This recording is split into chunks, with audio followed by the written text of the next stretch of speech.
kalung se ten dam sung dinga ka de hen penu nang bo na hi ka ki pana van noi mi hem i zanin tam jang le na dei pen na lung se pen dam sung dinga na dei hen penu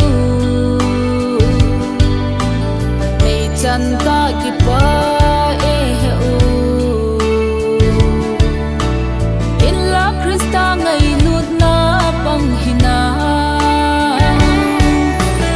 e ni ki ngai le ki lung se na chunga chung pa thenin ei pui chin sen hen Christian siêm đó te te hi chu i pa thiên te chu a hi Christian in sung siêm đó te te hi chu i pa thiên te chu a hi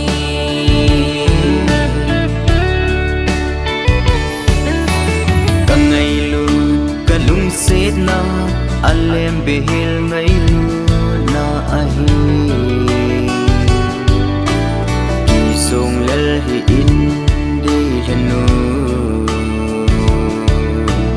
nam bong nahi ka lung lai lo dim so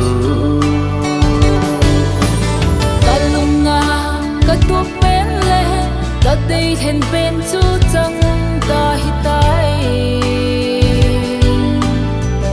sang ha ka ki sang in se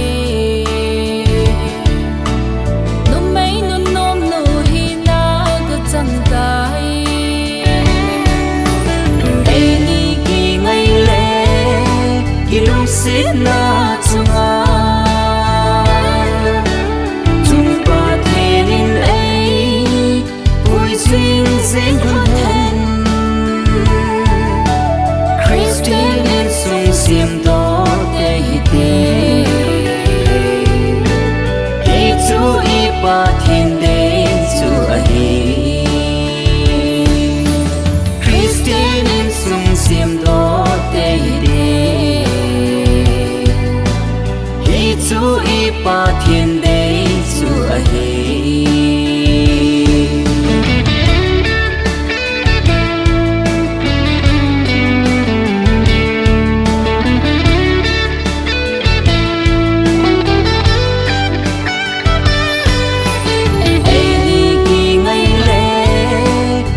se na chunga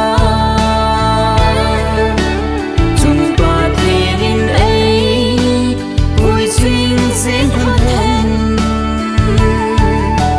Christian in sung siêm đó te te hi chu i pa thiên te chu a hi Christian in sung siêm đó te chu i pa thiên te chu a hi Christian in sung siêm đó te hi chu